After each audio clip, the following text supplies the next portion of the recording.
बिस्मिल्लाहिर्रहमानिर्रहीम। अस्सलाम वालेकुम व्यूअर्स, कैसे हैं आप सब? आई होप के सब खैरियत से होंगे। आज मैं आपके साथ मटन कढ़ाई बनाने की रेसिपी शेयर करूंगी। बहुत ही सिंपल चीज़ों के साथ बिल्कुल रेस्टोरेंट स्टाइल में हम इसे बनाएंगे।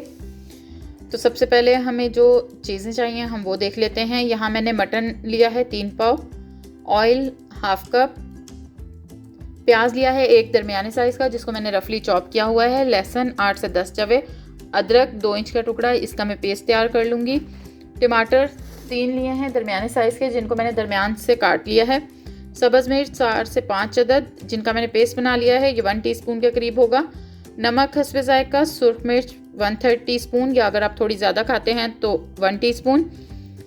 हल्दी पाउडर 1/4 टीस्पून, कुटी हुई सुरख मिर्च हाफ टीस्पून, धनिया पाउडर हाफ टेबल स्पून, ज़ीरा पाउडर 1/3 टीस्पून, गरम मसाला हाफ टीस्पून और काली मिर्च का पाउडर 1/4 टीस्पून। योगर्ट लिया है मैंने यहाँ पर 1 कप और फ्रेश क्रीम कोई सी भी टेट्रा पैक या खुली हुई जो भी हो, लेकिन सिर्फ मीठी नहीं होनी चाहिए, आधा कप हम वो लेंगे। और एंड पर सब्ज़ धनिया, अदरक और कटी हुई सब्ज़ मिर्च डालेंगे हम गार्निश करने के लिए। सबसे पहले यहाँ गोश्त को मैंने धो लिया है और इसको मैं कुकर में डाल दूँगी।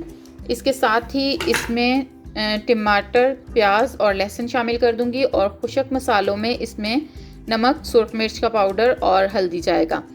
और इसमें हाफ कप पानी शामिल करने के बाद मैं इसको बंद कर दूंगी कुकर को और विसल होने के बाद मैं इसको 10 से 12 मिनट दूंगी ताकि गोश्त जो है वो 80 से 85% तक गल जाए। तो इसको हम रेस्टोरेंट वगैरह के उसमें इसको हाफ डन कहते हैं और घर में भी हम इसे इस तरह से करके रख सकते हैं। अगर मेहमान वगैरह आने हों तो 3-4 दिन तक इस तरह से करके अगर आप नीचे वाले खाने में भी फ्रिज में रख लें तो ये ख़राब नहीं होगा। यहाँ पर मैंने जब गोश्त 80% तक गल गया है, इसको मैंने कुकर से कढ़ाई में शिफ्ट कर लिया है। अब मैं सबसे पहले स्टेप में टमाटरों के जो छिलके हैं, टमाटर अच्छी तरह से गल चुके हैं, उनके छिलके मैं रिमूव कर दूँगी। बहुत आसानी से इस तरह से उठ जाते हैं ऊपर से। ये ग्रेवी में अच्छे नहीं लगते। यहाँ इसको मैं फुल फ्लेम पर पकाना शुरू करूँगी और इसमें अदरक और सब्ज़ मिर्चों का पेस्ट जो 1 टीस्पून था वो शामिल कर दूँगी और 4 से 5 मिनट फुल फ्लेम पर इसे मैं पकाऊँगी ताकि थोड़ा सा पानी जो है वो मज़ीद खुशक हो जाए।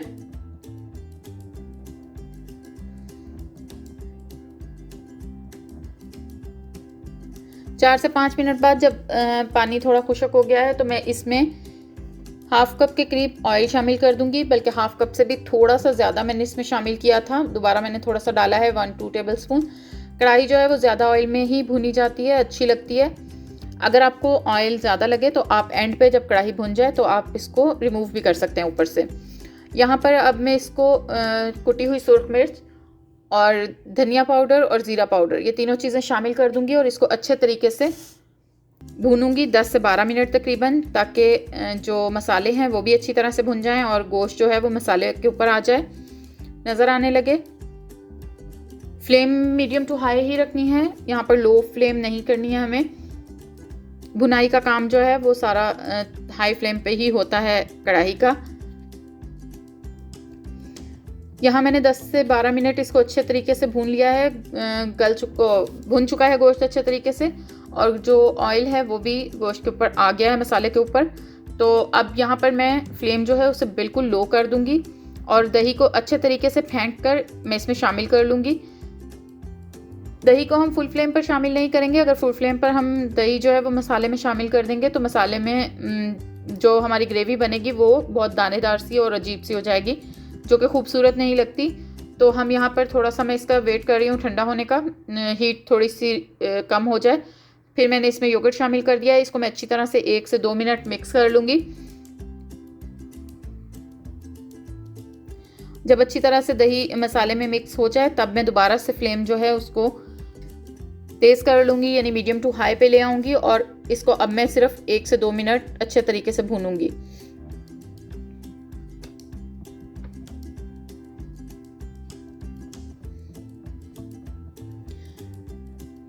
कढ़ाई में हम पानी अलग से शामिल नहीं करते हैं। अगर आपको ग्रेवी पसंद है इस सालन में तो आप इसको योगर्ट और क्रीम के साथ ही जब आपने भूनना है तो उस वक्त आप इसको एडजस्ट कर लेंगे। अगर आपको बिल्कुल खुशक चाहिए तो आप फुल फ्लेम पर भून लें और अगर आपको थोड़ी सी ग्रेवी पसंद है तो इसको आप मीडियम फ्लेम पर थोड़ा सा ज़रा इस नरम रख लें ग्रेवी को। तो बस पानी हम इसमें शामिल नहीं करते हैं। यहाँ पर अब मैं इसमें क्रीम शामिल करूँगी। योगर्ट जो है वो अच्छी तरह से डालकर मैंने मसाला भून लिया है। क्रीम शामिल कर देंगे हम, थोड़ी सी फ्लेम हम क्रीम शामिल करने से पहले भी लो करेंगे। हाफ कप मैंने यहाँ पर क्रीम शामिल कर दिया। अगर आपके पास टेट्रा पैक या बहुत थिक वाली क्रीम हो तो आप इसको 4 टेबलस्पून के करीब शामिल कर सकते हैं। मेरे पास काफ़ी लिक्विड फॉर्म में थी तो मैंने हाफ कप शामिल की है। यहाँ अब इसको मीडियम फ्लेम पर हमने 2 मिनट तक भूनना है अच्छी तरह से। बहुत जल्दी क्रीम डालने के बाद जो ऑयल है वो वापस मसाले पर आ जाएगा, इसकी यानी कि शक्ल जो है वो बिल्कुल सही हो जाएगी। ज़्यादा टाइम नहीं हमें लगेगा। यहाँ मैंने सिर्फ इसे 1.5 मिनट घड़ी से देखकर भुना है और ये देखें इस तरीके से जो ऑयल है वो ऊपर आ चुका है।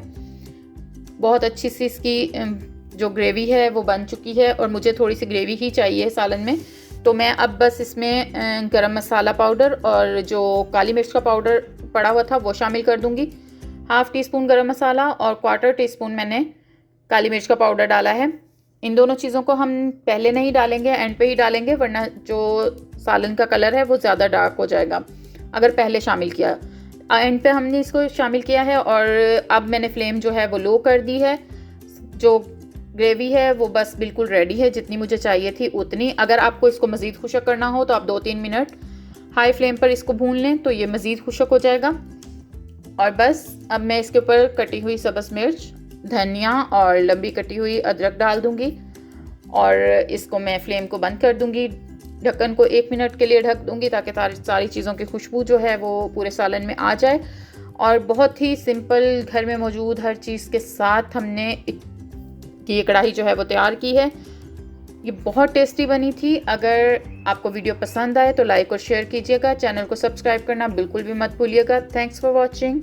अल्लाह हाफिज़।